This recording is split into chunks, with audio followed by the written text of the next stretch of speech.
Dr. Jason Fung, it is such a pleasure to have you on the Energize podcast. How are you doing today? Very good. Thanks for having me. Great to be here. I am so excited. We just had a little chit chat before getting into it, talking about your new book, The Hunger Code, and really talking about why hunger. This has been, in a lot of ways, an area of expertise for you for quite some time, but never really specifically writing a whole book on the topic. And so I'd love to know, of all the angles on metabolic health, why did you decide that this book was going to be focused on hunger? And what are we getting wrong when we're ignoring it? Specifically that food noise. Yeah, I see the Hunger Code as sort of a sequel to sort of the Obesity Code. And the idea is to really understand sort of at a higher level what drives weight gain. And this whole calories discussion is just a very sort of simplistic notion. So the Obesity Code went into hormones and how the hormones affect it. But there's actually a sort of even deeper level. And this is the food noise you're alluding to, because it's not always the physical hunger that drives us. But you have to say, okay, if you're overeating as the cause of your weight gain, because, if you're eating a lot, calories in is greater than calories out, sure, you're going to gain weight. But that's not the solution, right? So if you simply say, well, just eat less calories, well, that's not the solution, because think about it. If you have a certain number of calories and you have a certain level of hunger, what happens when you eat the same foods but less, right? Fewer calories, well, hunger is going to go up, obviously, because you're fighting with yourself all the time, right? But if you focus on the hunger, what happens if you reduce hunger? Well, the calories are going to come down too. But notice you're not fighting with yourself anymore. So really the hunger is the sort of more important aspect. And it's sort of this root cause analysis that's really important, because the truth is we eat because we're hungry and we stop eating because we're full. So if that's true, and we all know it's true, right? Then why aren't we talking about the hunger, right? So I've read literally every diet book out there, right? About weight loss and stuff. And 90% talk about calories. It's not that calories in is greater than calories out. I know that already. If you're gaining weight, calories in is greater than calories out. But why is it greater, right? And that's the real key, because if you say just eat fewer calories, that's the solution. It's like saying, well, what if you're an alcoholic? Alcoholism is just alcohol in minus alcohol out. That's true. That's always going to be true. But my concern is not that alcohol in is greater than alcohol out. My concern is why alcohol in is greater than alcohol out. And it could be depression. It could be addiction. It could be post-traumatic stress disorder. If it's PTSD, deal with that. If it's depression, deal with that. If it's addiction, deal with that. Don't simply say, drink less alcohol. Hey, I just solved alcoholism worldwide, everybody. Thank you. Right? Thank you, Dr. Fung. And it's the same exact notion. And we know that if I was to tell an alcoholic, just drink less alcohol, that's all it is. You'd say, you're like the worst therapist ever, right? It's obviously simplistic. There's 12 steps of Alcoholics Anonymous that deal with, support and companionship and all, spirituality, all these different things. Right? Forgiveness. So many aspects. So many aspects that are actually really, really important. Not just, hey, drink less alcohol. But you take that exact same thing where calories in is greater than calories out. But instead of trying to understand why, we just say, just eat less calories. If you can't do it, it's your fault. Right? Whoa, exactly. That's really, really bad advice. So you really have to, it comes back to this concept called the 3 whys. And to really understand a problem at a deep level, you have to ask the question why 3 times. So you could say, for example, why did the Titanic sink? And the wrong answer is because it hit an iceberg. And you might say, well, that's ridiculous, right? Of course it hit an iceberg. And yes, it did. But if you're to stop at that first level of first order thinking, superficial thinking, and you say, well, how am I going to prevent this in the future? You'd say, don't hit icebergs. It's that's not good advice. That's really stupid, right? You have to actually get to the deeper level. So you say, okay, well, why? So the first why is, why did it sink? It's hit an iceberg. Well, why did it hit the iceberg? Well, because the captain couldn't avoid it in time. And the third why would be to say, why couldn't the captain avoid it in time? Because it was going too fast. And that's the actual thing. So to prevent future marine disasters, you tell people to slow down. right? Just like an icy road, you need to slow down, not because, friction was less than, the grip on the road was, less Oh, than the we don't need to know circumference the of better. physics. Yeah. It's not about physics. Exactly. You have to understand why. So when you say, why did the Titanic sink? It's because it was going too fast. Just like when you say, hey, why did the car crash? Right? Because it's going too fast. Not, oh, because, the speed of This the other car car was was, in the way. exactly. The speed of the car was greater than the power of the brakes. Like, come on, that's stupid, like anything, right? And calories is that first order, really shallow thinking, right? Why did somebody gain weight? Because calories in is greater than calories out. Yes, that is true, but that's the don't hit icebergs level, right? And that's where you get the don't eat fewer calories, which is on par, with drink less alcohol as advice goes, right? It's that sort of special education level of advice. It's really, really low down. So the whole thing is that if you get to the second why, then you say, okay, calories in is greater than calories out. But why? Why is calories in greater than calories out? And the answer is because you're hungry, right? That's the reason. You eat because you're hungry. You stop eating when you're full. And different foods have different effects on our satiety. We all know this. If you were to eat 800 calories of steak and eggs in the morning, you'd be full until lunch or maybe even till dinner, right? But if you take the same 800 calories as a Frappuccino, you're hungry 5 minutes later. I Why know. would you pretend they're the same, I'll tell you, right? Jason, I have this conversation with my 5-year-old all of the time. Yeah, people are like, why can't I eat ice cream for dinner, right? It's like, because it's a Exactly. Or bad idea. why can I have a croissant for breakfast or something? And I'm just like, Yeah. listen, you're going to be hungry in about 30 minutes. Exactly.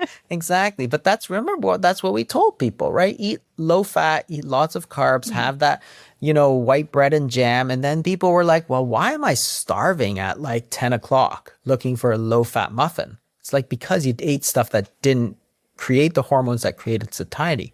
And then the third level of why, which I think is even the most interesting level, is why are you hungry? Right? That's the level you have to get to.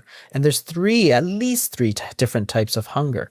You have the homeostatic hunger, which is driven by hormones, right? So there's lots of hormones that drive this. So insulin and cortisol, and we talk about this in the obesity code. But also then the hunger code, I get into GLP-1s, GIP, sympathetic tone, baroreceptors in the brain, sort of all these other hormones, testosterone, estrogen, progesterone, all of these affect us, right? And we know that, but that's only one part of it. That's the physical hunger, and that's termed homeostatic hunger. But there's actually a second level, is that you eat because it makes you feel better. It makes you feel good, right? Why would you deny that? Again, anytime you eat dessert, you're not eating because you're physically hungry. You're eating because it looks good, it tastes good, and you want to, right? And that's called hedonic hunger, because hedonic refers to pleasure. And this is the comfort foods, right? You're not eating because you're physically hungry. You're eating because you have this emotional hunger that you want to make yourself feel better. That's why you eat comfort foods, right? And this is the level where you start to get into problems with the ultra processed foods, because the ultra processed foods are processed in a way to create maximum pleasure, reward. We talk about bliss points and, that sort of thing, right? Foods that are engineered, not just, regular foods, but they're engineered for this maximum pleasure, reward, dopamine, serotonin, whatever you want to call it, right? But it can trip over into food addiction. And that's why there's this big push now on getting the ultra processed foods out of the diet, because they actually affect this hedonic hunger. So if you're eating for emotional reasons and you have this hedonic hunger, well, then you need to deal with that. And it's not just simply eat fewer calories, right? That's the worst advice you could give somebody. It's terrible, terrible advice. And then you get to this third type of hunger, which is called conditioned hunger. And conditioned hunger is the sort of social and environmental hunger. And this is that sort of food noise you talk about. In scientific terms, what happens is that you can pair two different stimuli. So the classic experiment is Pavlov's dogs. So what they did was that they gave dogs food, and as soon as you gave the dogs food, they would start to salivate. They would be hungry, right? So, bring out a nice steak, the dogs get hungry, they salivate, and so on. But if you ring a bell and then give them food, every time you feed them, you ring a bell. They soon pair the two things. The bell is called a neutral stimulus because dogs should not salivate or get hungry at the sound of a bell. But because you've paired them, it's a conditioned response because now they hear the bell, they know the association with the food, and you've conditioned this hunger. So you've stimulated hunger by hearing a bell. Now think about what happens in the modern world compared to, say, 1970s, North America.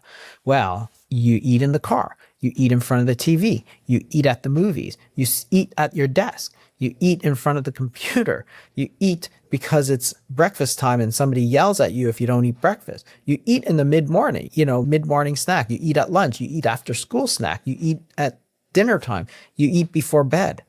Every single thing in our environment is flashing us. Eat, eat, eat, eat, eat. Not because it will make us hungry. The time should not make us hungry. The TV should not make us hungry. The car should not make us hungry. But because of these conditioned responses, we've paired them. And, to be honest, a lot of the food companies have done more than their part too. It's all marketing, right? And it's all social acceptability. Right? As you break down that social acceptability, so in other countries, for example, Japan, you can't eat walking down the street, right? North America, sure. You want to eat in front of walking, no problem. But there it's like your car, you want to eat in the street, you can just eating everywhere. And even in North America in the 70s, it's like if you were eating while walking, people would be like, whoa, what are you doing? Like, go sit down, right? If you wanted a snack, your mom's like, no, you're going to ruin your dinner. You want an after dinner snack? No, you should have ate more at dinner, right? That was the norm, right? But the norms have been eroded and now they've conditioned us. And that's the food noise you're talking about, because now every time you go, TV, boom, you're hungry, right? You've created hunger. Go to the car. Ooh, you're hungry. Oh, you sit down at your desk. Ooh, you're hungry, right? It's 4 o'clock. Ooh, you're hungry. Yeah, you're watching a football game, sports. You're hungry. You're hungry. You're hungry. And then you wonder, why are you hungry all the time? Why are you eating all the time? Because you're hungry. But the hunger is not a physical hunger that comes from our body. It's the conditioned social stimulus. This is why, influencers are so important, because they define sort of what is acceptable and what is normal to people. I mean, it's a very important sort of social phenomenon. So why don't we admit it and deal with it, right? So how are you going to deal with it? Well, you can do counter conditioning, which is condition yourself to go into a car and not eat all the time, right? Set it as a rule. You gave the example, don't eat after 7 o'clock. You know what? That was a rule in the 70s. When I grew up, you never ate. You ate dinner and that was it. That was it. The kitchen was closed. Yeah. There was nothing, right? And then you try and root around. Like, I'm a kid, I'm trying to root around, but there's nothing, right? There's no snacks. I wasn't allowed to root around. We weren't allowed in that kitchen. Thinking about this for the first time of like, no, we didn't have snacks after dinner. It was game over. There was no talking my parents into that, Exactly. So there's no food noise, because you know what? Even if you're a little bit hungry or a little peckish, or you're just looking for a little pick-me-up, because remember, there's the hedonic hunger, because these things create pleasure, right? You eat chocolate bars, it creates pleasure. You eat junk food, it creates pleasure. They're designed to do that. So it's. But if you're had a little bit of that hedonic hunger, hey, I want a little chocolate, a little sweet, a little cookie. There just was nothing. Right? So it's like, I am not going to go walk out to the grocery store, 15 minutes, go buy it, come back, eat. Like, that's just ridiculous, right? You just sort of say, forget it, right? And now they talk about the food noise. But what is it behind all the food noise? It's the hunger. It's actually the conditioned hunger that we're talking about. And it's actually hugely important, because you see all these studies, for example, like you see the difference in obesity rates between the United States and, say, Italy or Japan. These are both first world nations. Why don't they have the same problems? I don't think they have more willpower than us. I actually think people are really much the same. And why, when you take that Japanese person in Japan and move them to the United States, their obesity rate like quintuples or something like that. is ridiculous because it's not the genetics, it's the environment that they're placed in that has conditioned them, right? It takes time, but you develop the habits of the places you go. You look at military families, you move them from one place to another that has a high obesity rate, their risk of obesity goes up. If your best friend becomes obese, your own risk goes up by like 170%. It's ridiculous how important the social context is. And it's true for everything, right? It's true for so many different aspects of life, right? So, a lot of people understand that, hey, if all my friends are hiking, I'm going to be hiking. If all my friends are playing video games, I'm playing video games. If all my friends are eating French fries, I'm eating French fries. If all my friends are eating salad, I'm eating salad. That's just the way it is, right? Because it's the social influence. So understanding the food noise, the conditioned hunger is important because it influences eating behavior, right? If you think weight loss is just about the foods and the diets, you've sort of already lost because it's about eating behavior and getting to that sort of third why, right? Don't stop at that first why, that superficial don't hit icebergs advice, which is the advice that we've gotten for like decades. Honestly. Decades. And the worst part, I think, is that you get this advice, just eat fewer calories. And if it doesn't work, it's your fault, right? It's a lot of fat shaming. It's a lot of shaming, right?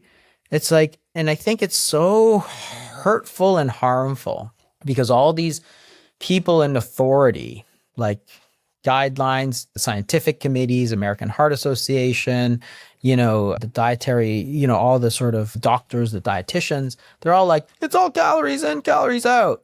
And if you can't control it, you're to blame. You have low willpower, right? It's like, no. And it's, to some extent, it's like to the man with a hammer, every problem is a nail. So if your problem is emotional eating, eat fewer calories. It's like, what? But you never dealt with the emotions. If your problem is food addiction, eat fewer calories. What? But you never dealt with the addiction. If your problem is you don't get enough sleep, eat fewer calories. What? Wouldn't the solution be get more sleep or get better sleep? Right? It's completely ridiculous that the advice that we give is so unnuanced. And it's the same for every single problem. Everybody who overeats has a different reason. In the hunger code, I go over so many different reasons why. And, it's the same advice. I have 3 golden rules, which are sort of the most important rules, and 50 tips because everybody's got different issue, right? For some people, it's ultra processed foods, right? If you have a problem with ultra processed foods, how is the advice to eat fewer calories useful? The advice should be eat less ultra processed foods, right? I agree. Obviously. When I appreciate, we're talking about the hunger cues and how we've been programmed for them. But also I was thinking about triggers. This was the conversation I was having earlier today was like, what do you think is triggering it? Is it stress? Is it feeling low energy? Is it boredom? Is it, and people have learned to some degree to kind of know their triggers. Like, are you getting cravings or hunger or food noise in the afternoon? Is it happening late at night? So identifying those triggers. And it sounds like you go into some detail in the book as well. Exactly. That's exactly right. It's so important because that's the whole conditioning. There's a whole field of behavioral psychology, which is just deals with conditioning and so on. And the book goes into mindsets, which is actually super, super important. If you're not talking about mindsets, then you might as well just forget it, right? It's really hard to change without the proper mindset. But the whole idea is that you have to see what the actual problem is. The trigger is different for different people. Late night is a trigger for some people, right? Because you're so used to it. So then what is the ways you can do it? So in behavioral psychology, there's 2 ways. There's counter conditioning and there's extinction. So counter conditioning is that if you're used to eating at late at night and you've developed it into a habit, then that as soon as it rolls around to whatever, 10 o'clock or whatever, 10 o'clock. That's your trigger, right? Because you've conditioned yourself to it. So you can counter condition it, which means that at 10 o'clock, you deliberately don't, right? And you go through. Extinction is where you pair a new noxious stimulus. So at 10 o'clock, instead of eating, you give them an electric shock or something. No one's doing that. Well, nobody's doing that. One of the things I've learned working with tens of thousands of women, particularly midlife women, that's always my demographic, who struggle with late night eating or even snacking throughout the day, like they have that food noise. It is not only identifying the trigger, like what's driving that, but everyone wants a swap. Like, 'cause no one wants to feel deprived. Yep. No one wants to feel like you're taking it away. And I totally understand that. So I have all these, I mean, I spent literally an hour these last 2 days sharing swaps. Yep. How do we swap out of not eating the ultra processed foods or the snacks? And, one, it would be nice to just not have them in the house, but that's not always the case if you've got other family members or, it just gets complicated depending on who you have in the household. Similarly to what you said, if your friend is eating French fries, you're most likely going to eat French fries. And so you have all these tricks and strategies. But one of the things I've been anchoring to is swapping out the routine. Yeah. So at 10 o'clock, instead of going to the kitchen, maybe you're kicking off another routine. It's just you're replacing it with something else.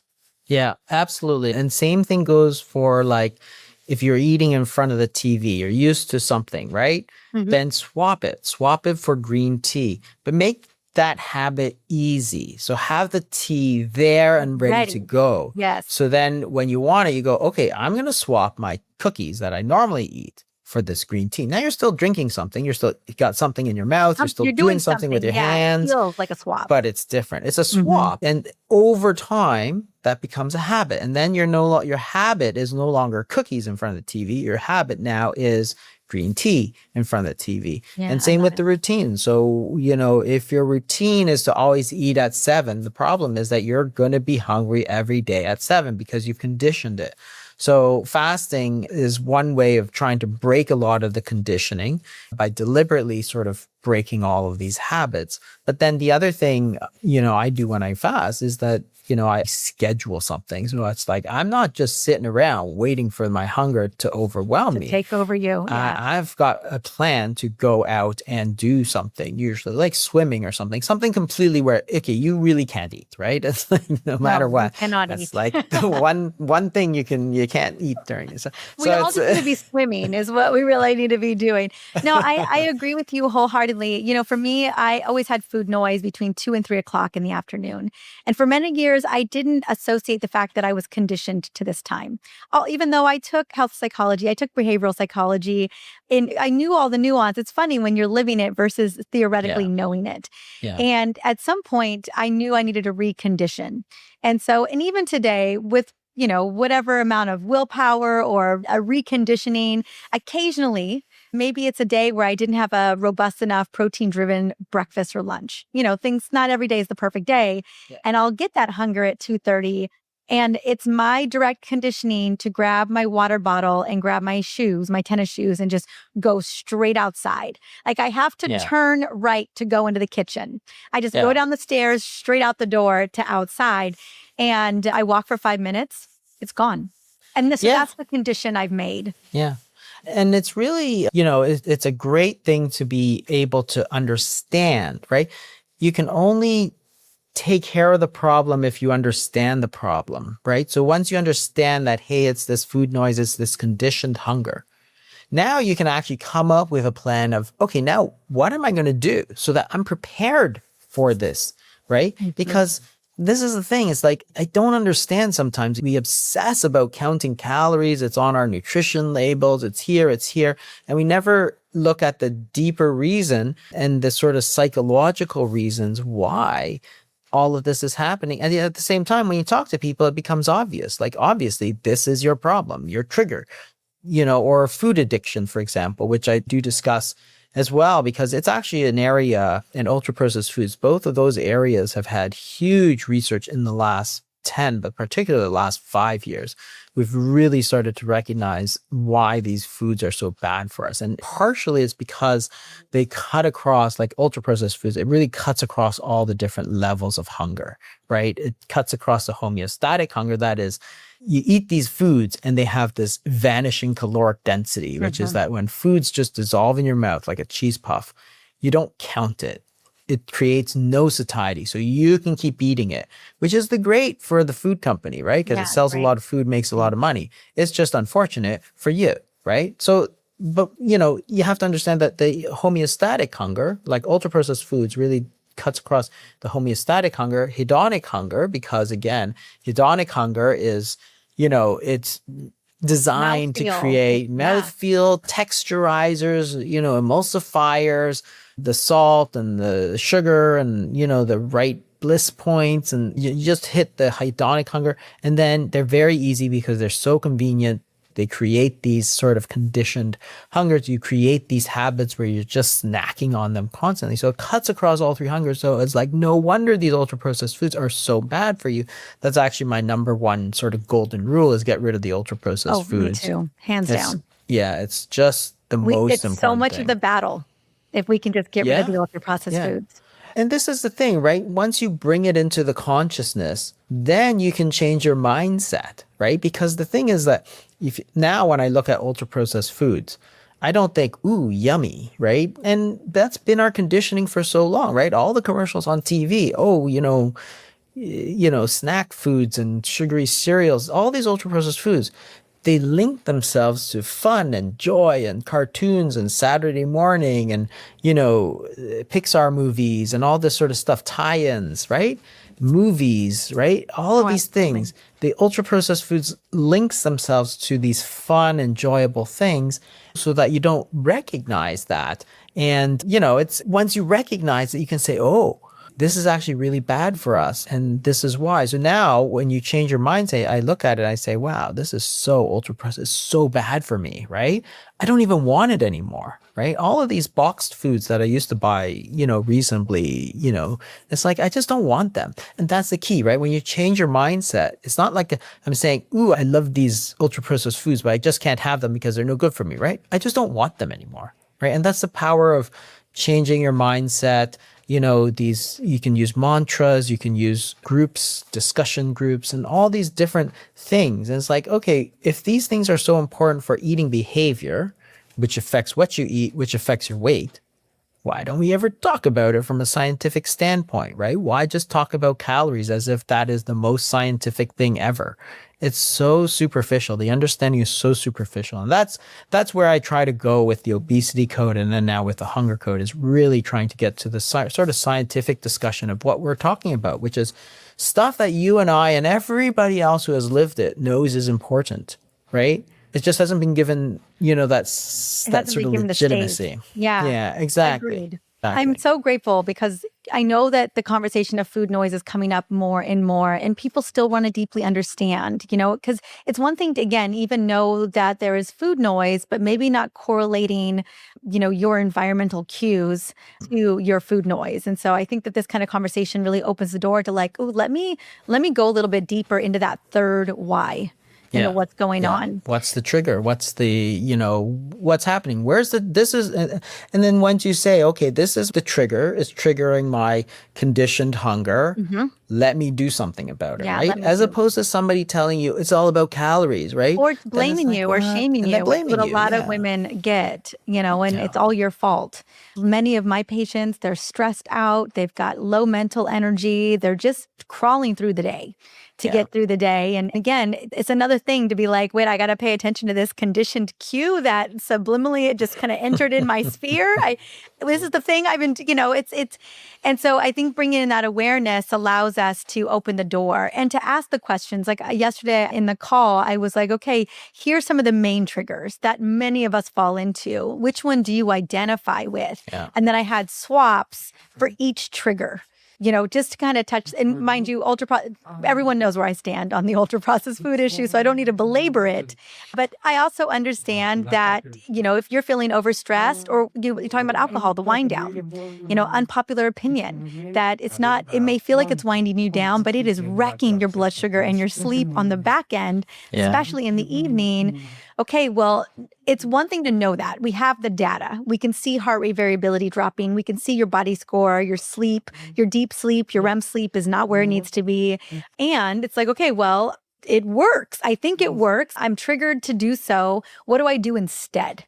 Yeah. And so that's always, so I'm curious in terms of the tips and the things that you discovered, Jason, what were some of the things that you felt were the most compelling to move people in that direction? Yeah, I think it was three things. So in the book, I go over sort of three golden rules of weight loss. And number one is get rid of the ultra processed foods. And, so don't eat ultra processed foods as much as you can. Obviously, it's going to be difficult to get to zero, but, it all depends on your mindset too. But that's really the most important. Go to the grocery store.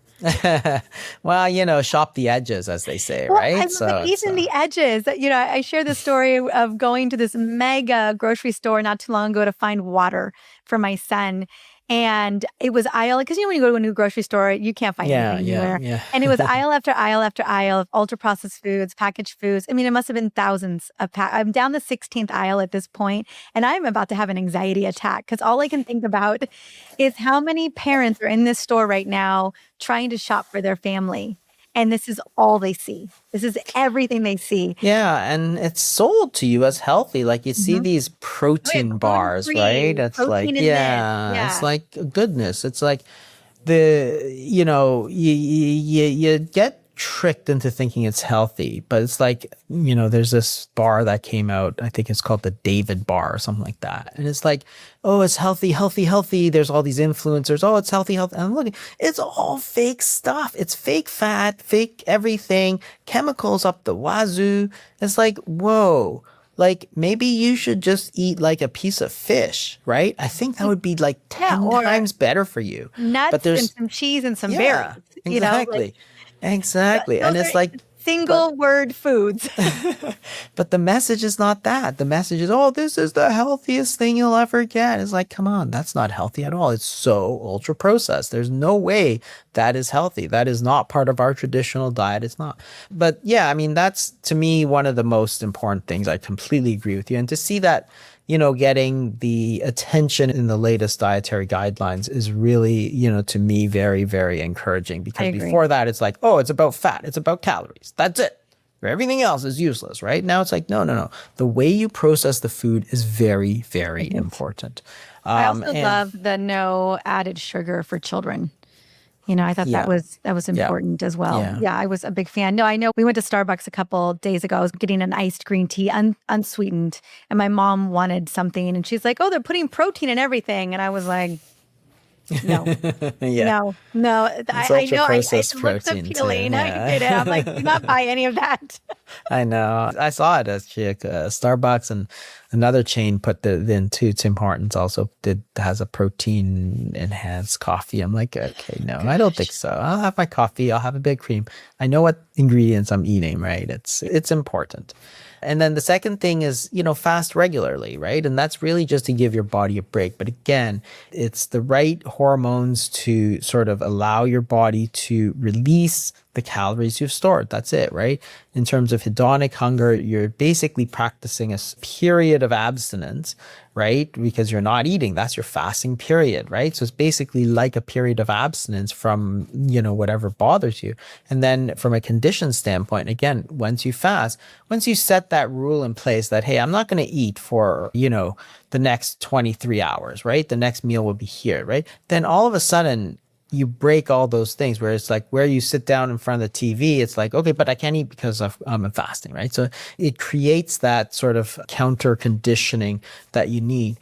And I think that, and the third golden rule I talk about is really building that social environmental place, like having, the people who will support you, building, your friends who are going to support you in that, and your family, and talking about it and being open about it, because those are, again, very important things. It's so much easier to do things when you have a support. Like everybody knows it, right? It's like you could learn physics by yourself, but it's easier to go to school, right? Where I somebody's going can't to teach imagine you and learning lead you, right? physics by myself. I had a lot of friends or organic chemistry. Exactly. So those are sort of the golden rules, and they're I not love like it. new rules. They're literally the oldest rules in the book, right? Don't eat ultra processed foods. Like your grandmother could have told you that. Don't eat all the time. Like literally your grandmother could have told you that. And have the right friends and environment that you're going to succeed. My grandmother Like, definitely told me that. She's like, oh, your friends are going to make or break you. yeah. I mean, I know my son was talking about this. It's like you're the average of your 5 closest friends, right? Everything, it shapes you in ways you don't even understand. Mhm. When I go out with my family, I eat reasonably healthy, all right? When I go out with my high school friends, it's not good, right?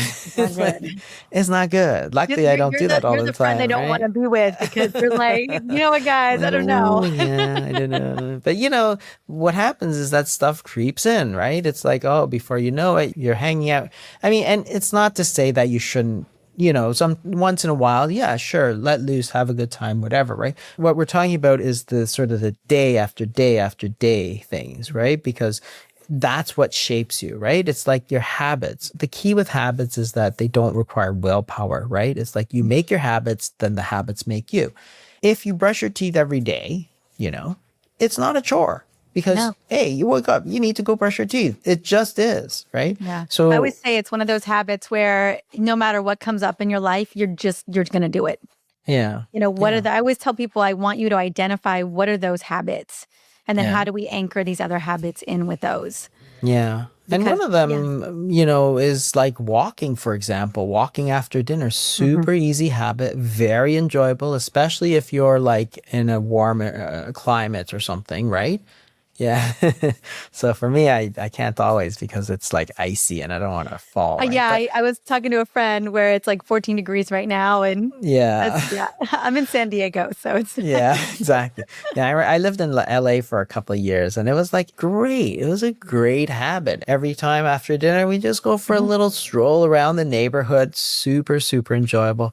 That's where, having a pet, for example, is just sort of, having a dog anyway. You don't have to walk your cat so much, but having a dog sort of forces you into these sort of habits. And then it's like great, right? So those are the most important rules, but they're not new rules, right? It's not like I'm just trying to create something, off the top of my head. These are the rules that people have always acknowledged are important. We've just sort of forgotten it because we've been told over and over again that it doesn't matter if you snack, it's all about the total calories, right? It doesn't matter if it's ultra processed, it's all about the calories, right? It doesn't matter about your friends, it's all about the calories, right? No, your Mhm. friends are very, They very matter. important. Yeah. It Yeah. matters. I don't have friends who drink anymore, which is so lovely. Yeah. Everyone throws a dinner party. It's blood sugar friendly mocktails with real seasonal ingredients. Like that is what we're doing. No one's eating ultra processed foods. Everyone's making everything from scratch to the best of their abilities. And it makes a Yeah. big difference. You don't feel social pressure.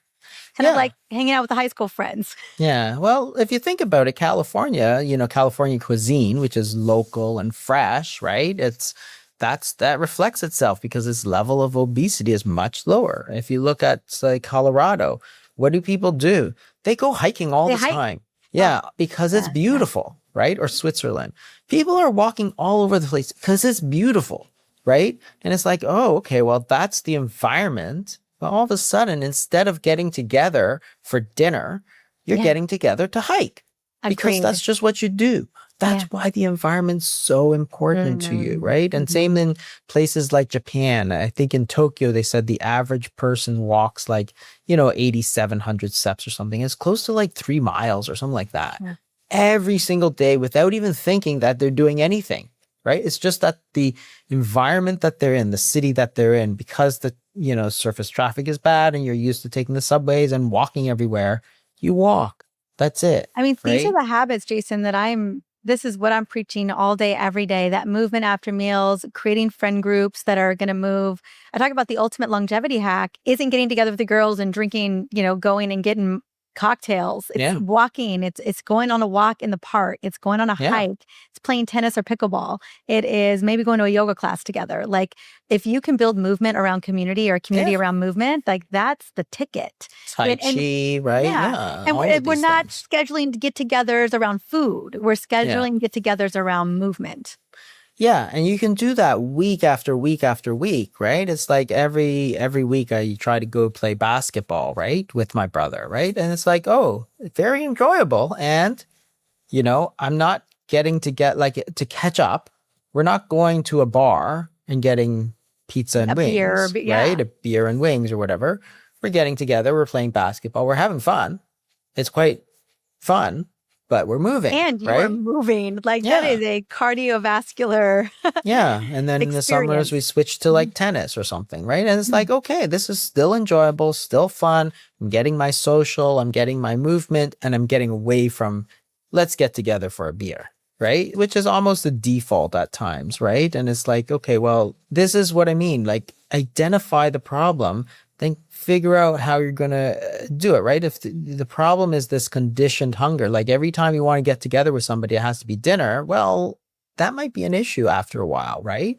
So, or every time you get together, it's beer and wings. Well, that could be a bit of an issue after a while if it's too much. So you have to understand, okay, these are the problems. Let's solve them at the level rather than just saying this, don't hit iceberg sort of thing, count your calories. It's like so destructive, that whole thing. And I feel that there's a whole generation of people who have been sort of hammered with this horrible advice that has sort of started to blame themselves, right? So this advice, which is so bad that actually doesn't help anybody, because let's face it, everybody's done it, right? Everybody's done counting calories. Sure. It's been the standard for 50 years and it doesn't work. We've got this huge explosion of obesity and then metabolic disease, and this advice has not worked. And yet there are doctors that keep hammering on this. There are influencers. Oh, it's all energy balance, energy balance. I'm like, are you like just not getting it? It's not energy balance. It's about life and love and movement and, the community and friendship. It's not about energy balance, you moron. It's like, it's not. That's the dumbest thing I've ever heard, right? It's about friendships. It's about habits. It's about mindsets. That's what it's about. Let's talk about that. That's what the book is really trying to really hammer home, because I'm trying to bring it to this sort of stage where you've got the scientific validity saying that this is why it's important, right? We're not focused on the eating. We're focused on the why of eating, right? The hunger. And then let's talk about the why of hunger, right? Is it hedonic? Is it homeostatic? Is it conditioned? There's probably more, right? There probably is more, but that's the framework that is sort of out there right now that people talk about, that have been scientifically sort of very well established. And, this whole thing that we understand, sort of, you call it food noise. And that's not a scientific term, right? But conditioned hunger is, right? Or you call it emotional eating. And that's, again, not a scientific term, but hedonic hunger is, right? So you can understand, okay, this is actually a problem with hedonic hunger, right? And then all of a sudden you can look up and say, hey, there's actually all this data. There's all these studies talking about food addictions, hedonic hunger, right? You can get the help that you need. Agreed. Well, I'm so excited for this book. This was the conversation I was hoping to have, because I knew it was so much more than obviously calories in versus calories out, and just that dogma that, people are so tired of. And so I'm grateful that we're getting into the nuance of why. Because I know people want answers. They want solutions that are going to work for them, that get them results. I know my beautiful community of women it's not a lack of doing. It's, if anything, overdoing and still just not getting the results that they would love. And so I really do appreciate that this is the next ascension in your book repertoire.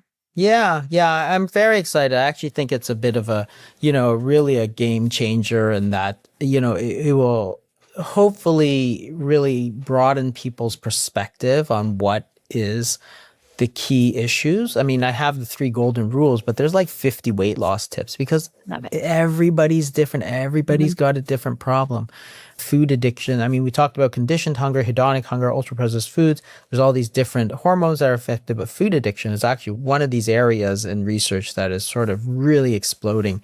And some people think, okay, that's not real, right? You can't be addicted to food. It's like, no, you can, because if you think about it, people say, oh, food is natural. How can you be addicted to something that's so natural? Well, tobacco is addictive. It comes from, nicotine from the tobacco plant. You smoke the leaf, right?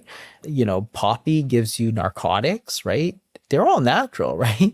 In Colombia, they grow poppies and then they make cocaine. It's not the product.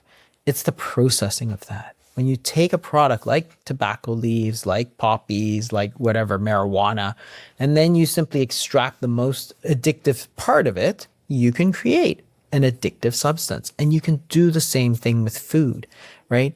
And the idea of addiction is that not everybody needs to be addicted. Like a lot of people smoke but are not addicted, right? They could stop anytime, social smokers or social drinkers, right? But you still recognize them as addictive, because some people will lose that, right? Alcoholism. Not everybody. Most people don't get addicted to alcohol, but some do. They cannot, and what it means is that you cannot stop drinking alcohol or smoking or whatever, even though it's super harmful to you, right? And that's true of food. And it's not true of all foods. It's true of ultra processed foods. It's the way you process it. So you talk about, If you think about how people say, I'm addicted to pizza, I'm addicted to chocolate, I'm addicted to sweets, I'm addicted to bread. Does anybody say, I'm addicted to eggplant? I'm addicted to broccoli. Like, I love eggplant, but I'm I not love addicted. broccoli. Right? It's not like I'm going to keep eating eggplant when I know it's bad for me, right? It's like, come on, that's ridiculous. I'm addicted to fish. I like fish. I like shrimp. I'm not addicted to it. It's not like I will keep shoveling shrimp in my mouth when I'm full and I know it's harmful to me, right? I'm going to stop, right? Because it's a natural food. Once you take it out of the natural food, you process it, you put chemicals in it, you put artificial flavors, artificial colors, you take all the addictive part of it, which is the refined carbohydrate. All of a sudden, you've got this cheese puff that is very, very much addictive, right? And if Mm-hmm. you ever watch those shows, like, those people, 1,000-pound people sort of things shows, right? And it's like, they're clearly addicted. Like, you see it. Like, they know they're going to die from this. Like, everybody can see that they're going to die if they keep doing this, but they keep doing it. Clearly, you're addicted. Then you look at what they eat, and it's always like nobody's eating giant heads of lettuce and huge cauliflowers, right? It's always some kind of ultra processed food, usually with a mound of French fries or some other processed food, right, beside it. So it's the real thing, right? And the more you can say, okay, now that I've identified it, just like smoking or drinking and driving, once you identify it, then you can do something about it. Until you identify it as a real problem, like smoking, right? They identified it as a real problem. Now you can actually do something about it, right? You identify drinking and driving as a real problem. Now you can do something about it. If you don't identify food addiction as a Right. problem, you'll never solve it because addiction requires abstinence. You can't say to an alcoholic, yeah, just have a little drink. It's fine, right? You'd be like the worst AA sponsor ever, right? Oh, just have a little heroin. I know you haven't had any in a while. Just have a little bit. It's okay. But with food, it's all of a sudden everything in moderation. It's like, no, Mhm. if it's an addiction, you got to treat it like an addiction. Don't be like, oh, have a little alcohol, right? No, because that's going to trigger you to get more, right? So if you're addicted to ultra processed foods, then you need to stop eating ultra processed foods. It doesn't mean you stop eating all foods, right? It's not like if you're addicted to drinking alcohol, it doesn't mean you need to stop drinking water. Why? Why would you have to stop, right? Same thing. If you're addicted to, processed snack foods, chips and whatever, then you need to stop eating those. It doesn't mean you need to stop eating broccoli or cauliflower or beef or eggs, right? Because you're not addicted to those, right? Mhm. And that's just simply identifying the problem. And this is where they have research tools like the Yale Food Addiction Scores. And of course, what they find is that it's a very prevalent problem. It's a lot, it affects Agreed. a lot of people, like 20-30% of people who struggle with their weight have actual measurable food addictions. But if you don't identify it, how are you going to treat it? If somebody just says, count your calories, okay, so I'll eat the food I'm addicted to and I won't eat my broccoli. I'm going to eat Chiefs puffs instead for dinner because that's what I'm addicted to. And I won't eat my eggs because I've saved those calories for this. No, that's all wrong. You should have Mhm. eaten the eggs and the salad and the beef and the steak and the shrimp and not eating the other thing because you had an addiction problem. And that's all about hedonic hunger, right? So, it's a totally different level of understanding, that this sort of calories energy balance, you'll never be able to understand where you went off the rails if all you think about is calories because you never got to the nuance of ultra processed foods, food addictions, triggers, food noise, all of these important topics that we talked about. And they're all discussed in the Hunger Code. That's why I'm really excited for this book. I think that it's important to talk about. It's a great thing to add to the conversation, I think. I agree. I'm so grateful to have you on and to talk about it and to get into the nuance of it and to identify, how we can start to solve these problems, on an individual basis. These are individual issues. So thank you. Thank you. Thank you. And I'll have the link for the book everywhere books are sold, including Amazon, anywhere else you would love for us to plug into you? Yeah, you can follow me. You can go onto my website at drjasonfung.com. I'm also on YouTube. There's a lot of videos that I've done, and they're all free. You can watch them whenever you want. I'm on Twitter at drjasonfung. So yeah, have a look. And for the Hunger Code, it releases in March, and for pre-orders, we're actually offering some free bonuses, which is like a masterclass that we're doing to go into a lot of these topics and sort of to help people get going on their journey. So that's normally like $500 of free bonuses with pre-orders. So that's another great resource if people want to. Perfect. All right. Well, what we'll do, I'm recording this way in advance, which is great, but I'll make sure to have this go out a week before so that people can grab those bonuses. Perfect. Thank you so much. Thank you. Thank you so much for watching. Now, if you found this video helpful, give it a thumbs up and share your thoughts in the comments. And if you are ready to learn more about perimenopause and how to navigate with a lot of ease and grace, be sure to subscribe to this channel so that you can join our community. Don't forget to share this video with someone that you love, that you know is navigating the perimenopause journey as well, because they deserve to feel their best too. See you in the next video.